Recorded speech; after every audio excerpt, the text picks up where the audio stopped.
बिस्मिल्लाहिर्रहमानिर्रहीम। अस्सलाम वालेकुम। Welcome to Sahiwal tips and designs. मैं हूं सुमेरा और आपको अपने channel Sahiwal tips and designs में ढेर सारा खुश आमदीद कहती हूं और उम्मीद करती हूं कि अल्लाह ताला के फजलो करम से आप लोग खुश होंगे, आबाद होंगे। जी दोस्तों, खुश रहें, आबाद रहें, हमेशा दूसरों को दुआएं दें और मुझे भी दुआओं में याद रखें। ठीक है, अल्लाह ताला आपको हमेशा खुश खुरम और आबाद रखे। दोस्तों, आज मैं आप लोगों के लिए एक बहुत सादी सी रेसिपी लेके आई हूँ। बहुत सादी सी, सिंपल सी है, लेकिन खाने में इतनी मज़े की है कि आप लोग खुद हैरान रह जाएंगे। ये ऐसी रेसिपी है कि जो कि हर घर में शौक से खाए जाते हैं। चावल तो हर तरह के हो, किसी किस्म के भी हो, सब लोग पसंद करते हैं। लेकिन ये मूंग दाल की खिचड़ी है। चावल और मूंग दाल को मिक्स करके जो खिचड़ी बनाई जाती है, ये बहुत ही मज़े की, बहुत टेस्टी बनती है। इसमें कोई ख़ास मसाला जात नहीं डाले जाते, कोई स्पेशल ख़ास किस्म के बहुत ज़्यादा मसालों से नहीं बनती, बिल्कुल सिंपल तरीके से बनती है।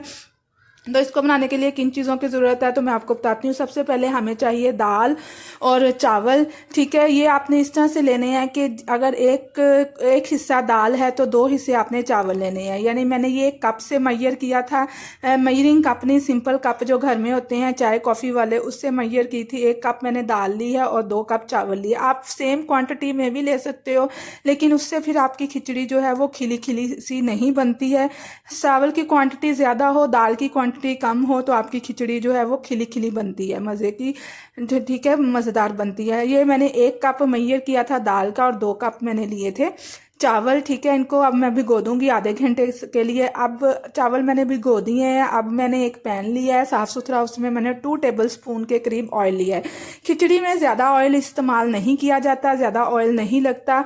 ठीक है, 2 टेबलस्पून के करीब ऑयल मैंने यूज़ किया है। अब ऑयल थोड़ा सा गर्म हो गया तो इसमें मैं कुछ खड़े मसाले डाल रही हूँ, जिसमें 4-5 दाने लौंग के हैं, 2-3 दाने जो है, 2 दाने बड़ी इलायची है, 3 अदद छोटी इलायची है, 3 अदद दालचीनी की स्टिक्स हैं। ठीक है, 7-8 दाने जो है वो काली मिर्च के हैं और 1 टीस्पून के करीब जो है ज़ीरा है, सफ़ेद ज़ीरा, साबुत ज़ीरा। इसको अब हम इसके अंदर डालेंगे और डालने के बाद जो है थोड़ा सा भूनेंगे ताकि ज़ीरे का और खड़े मसालों की खुशबू जो है इसके अंदर आ जाए।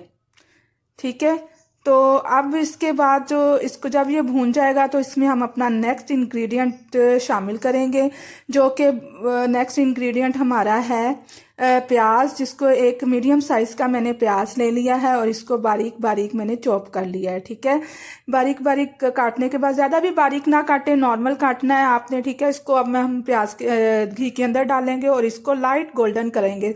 चावल में प्याज ज़्यादा गोल्डन किया जाता है, जबकि खिचड़ी के अंदर इतना ज़्यादा गोल्डन नहीं किया जाता। ठीक है, थोड़ा सा लाइट गोल्डन कलर होगा तो इसमें हम नेक्स्ट इंग्रेडिएंट शामिल करेंगे। जब तक मेरा प्याज गोल्डन हो रहा है तो आपसे मेरी रिक्वेस्ट है फ्रेंड्स, अगर तो आपको मेरी रेसिपी यहाँ तक पसंद आई है तो जल्दी से मेरे चैनल को सब्सक्राइब कर दें और वीडियो को लाइक करें, शेयर करें, कमेंट में फीडबैक भी दिया करें कि आपको कैसा लगा। मैंने 1 चम्मच इसके अंदर अदरक लहसुन का पेस्ट डाला है। अगर आपको खिचड़ी के अंदर अदरक लहसुन का पेस्ट नहीं पसंद तो आप इसको स्किप भी कर सकते हैं, लेकिन मुझे पसंद है पर्सनली, इसलिए मैं इसको ऐड कर रही हूँ। ठीक है, तो सब्सक्राइब कर दिया करें और ये बिल्कुल फ्री होता है। आप लोग वीडियोस देखते हैं, देखने के बाद एक छोटा सा क्लिक होता है, बस इससे हमारी ज़िंदगी बदल सकती है। ठीक है, सब्सक्राइब के बटन के ऊपर एक छोटा सा क्लिक कर दिया करें। इसके साथ ही एक प्यारी सी बेल आइकॉन बनी होती है, उसको भी प्रेस किया करें ताकि मेरी हर नई आने वाली वीडियो का नोटिफिकेशन आपको मिल सके। ये 2 अदद मैंने सब्ज़ मिर्च काट के रखी थी बारीक बारीक, ये भी मैं इसके अंदर शामिल कर रही हूँ। ठीक है, तो अगर आप बच्चों के लिए बना रहे हैं तो सब्ज़ मिर्च स्किप कर सकते हैं। सिर्फ ज़ीरा, सब खड़े मसाले का लगा के भून, खड़े मसाला डाल के और थोड़ा सा नमक डाल के आप खिचड़ी बना दें बच्चों को, बच्चों के लिए भी बहुत मज़े की है। लेकिन ये बड़ों ने खानी थी इसलिए मैंने सब्ज़ मिर्च डाली है। अब मैंने इसके अंदर 2 टीस्पून के करीब नमक शामिल किया। आप अपने टेस्ट के अकॉर्डिंग नमक, ये सारी चीज़ें कम ज़्यादा कर सकते हैं। ठीक है, और इसके बाद हम थोड़ा थोड़ा पानी डालकर इस मसाले को अच्छी तरह से भूनेंगे। ठीक है, ताकि हर चीज़ का फ्लेवर जो है एक दूसरे के अंदर रच बस जाए। ठीक है, अब थोड़ा सा कलर देने के लिए मैं इसके अंदर 1/2 टीस्पून के करीब हल्दी पाउडर शामिल करूंगी, ताकि थोड़ा सा लाइट सा कलर आ जाए खिचड़ी को। वाइट खिचड़ी समटाइम नहीं किसी को पसंद होती। 1/2 टीस्पून ब्लैक पेपर मैंने इसके अंदर शामिल की है। हम लोग थोड़ी सी चटपटी सी खिचड़ी पसंद करते हैं। अगर आप लोग बिल्कुल लाइट खाना चाहते हैं तो आप इन चीज़ों को स्किप कर सकते हैं, लेकिन जो है ये बहुत मसाले बिल्कुल सेट हैं। आप अपने टेस्ट के अकॉर्डिंग मसाला जात कम ज़्यादा कर सकती हैं। ठीक है, अब हमारा मसाला भुना गया है। ये मैंने आधा घंटा पहले दाल भिगोई थी। अब हम इसके अंदर ये दाल डाल देंगे और इसको मसाले के अंदर 3-4 मिनट तक या 5 मिनट तक मैक्सिमम भूनेंगे, ताकि दाल का जो कच्चापन होता है वो ख़त्म हो जाए। जो एक ख़ास किस्म का उसका फ्रेगरेंस होती है दाल की, वो भी ख़त्म हो जाए। ठीक है, मसाले के अंदर 4-5 मिनट तक हम जो है वो दाल को अच्छी तरह से भूनेंगे। ठीक है, जब 4-5 मिनट तक दाल भूने जाएगी, इसके अंदर फिर हम इसके अंदर शामिल करेंगे पानी। ये दाल हमारी भुनी गई है। जिस कप से मैंने चावल मैयर किए थे उसी कप से मैंने जो है 2 कप चावल लिए थे, तो 4 कप मैंने इसके अंदर पानी शामिल किया है। ठीक है, और अब इसको पानी को बॉयल आने तक हम पकने देंगे। जब पानी को बॉयल आएगा तो हम इसके अंदर चावल शामिल करेंगे। देखिए हमारा पानी उबलना शुरू हो गया है। अब हम इसके अंदर चावल शामिल कर रहे हैं। मैंने चावल और दाल को लहदा भिगो दिया था, इसलिए कि दाल को हमने थोड़ा सा मसाले के अंदर भूनना होता है। ठीक है, अब हम इसको चावल इसके अंदर शामिल करेंगे। शामिल करने के बाद इसको एक दफ़ा हिलाने के बाद ढक्कन देकर इसको पकाएंगे। ठीक है, ढक के कवर करके। ठीक है, अब चावल देखिए मैंने एक दफ़ा हिला दिए हैं। अब मैं इसको कवर करके इसको पकने के लिए रख दूंगी।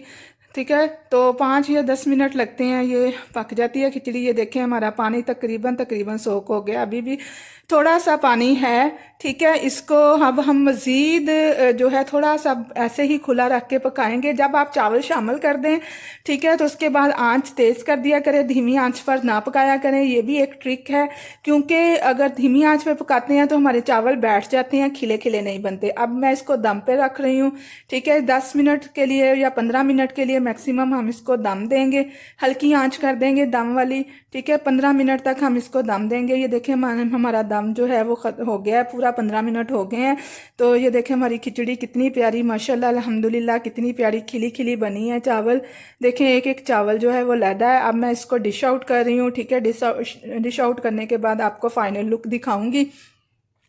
ठीक है, डिश आउट करने के बाद आप इसके ऊपर सब उसका ब्राउन करके प्याज, ठीक है, उसका तड़का भी लगा सकती हैं। उसका फ्लेवर भी बहुत अच्छा आता है, लेकिन मैंने तो ऐसा नहीं किया। मैं तो सिंपल बस आपको सामने डिश आउट कर रही हूँ। ठीक है दोस्तों, अगर आपको मेरी खिचड़ी की रेसिपी पसंद आई है तो बहुत सिंपल, बहुत सादा, लेकिन खाने में इतनी मज़े की बनती है कि आप बिरयानी को भी भूल जाते हैं। समटाइम्स स्पाइसी खाने को दिल नहीं करता, बिरयानी वगैरह ये वो, तो लाइट सा हल्का फुल्का खाने को दिल करता है, तो आप इसे खिचड़ी बनाकर खा सकती हैं।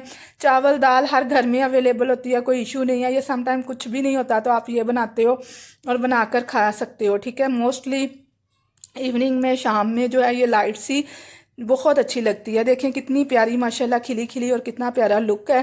ठीक है, अगर आपको पसंद आई है तो बहुत शुक्रिया। जिन्होंने मेरे चैनल को सब्सक्राइब किया उनका तो बहुत शुक्रिया, और न्यू कमर है उनसे मेरी रिक्वेस्ट है कि सब्सक्राइब कर दिया करें। ठीक है, खुश रहें, दूसरों को खुश रखें, मुझे दुआओं में याद रखेंगे। फिर मिलेंगे एक अच्छी सी रेसिपी के साथ, तब तक के लिए मुझे इजाज़त दें। अल्लाह हाफिज़।